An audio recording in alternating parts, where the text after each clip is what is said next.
کیا آپ نے اس شخص کو دیکھا جو ہماری آیات کا انکار کرتا ہے اور کہتا ہے کہ مجھے مال اور اولاد کی عطا ضرور بالضرور جاری رہے گی؟ اللہ کی آیات اس کو جب پیش کی جاتی ہے نہیں مانتا اور کہتا ہے اللہ نے پہلے بھی کرم کیا ہے، اللہ پھر بھی کرم کرے گا، یہ کہتا ہے۔ اور یہ میں نے یہ جملے جو عرض کر رہا ہوں جو قرآن میں لکھا ہوا ہے یہ میں نے اپنے کانوں سے سنے ہوئے۔ ایک مالدار دوسرے سے کہہ رہا تھا اور تم یہاں بھی بدبخت ہو، تم نے اگلے جہاں بھی بدبختی ہونا، اور ہم پر یہاں بھی کرم ہے اور وہاں بھی ہم پہ کرم ہی ہونا۔ ایگزیکٹلی یہ جملے اب جس نے قرآن پڑھو کم از کم یہ جملہ تو نہیں بولے گا کہ میں اگر عبرت ہوں تو یہ جملہ میں نہ بولوں۔ اور عملی زندگی میں اللہ کی نافرمانیاں کہتا ہے مجھے ضرور مال اور اولاد کی عطا جاری رہے گی۔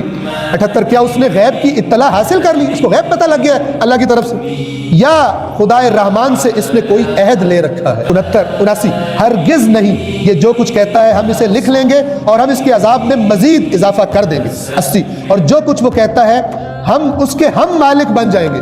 یعنی یہ جو کہہ رہے ہیں نا مال اولاد، وہ تو مر جائے گا، نہ اولاد تیری رہے گی نہ مال تیرا رہے گا، سب کے وارث ہم ہیں اور وہ ہمارے پاس اکیلا حاضر ہوگا تنہا۔ 81 کیونکہ دنیا میں مال اور اولاد بچے یہ کام آتے ہیں، وہاں پر اکیلا آئے گا، نہ مال کام آئے گا نہ اولاد کام آئے گا۔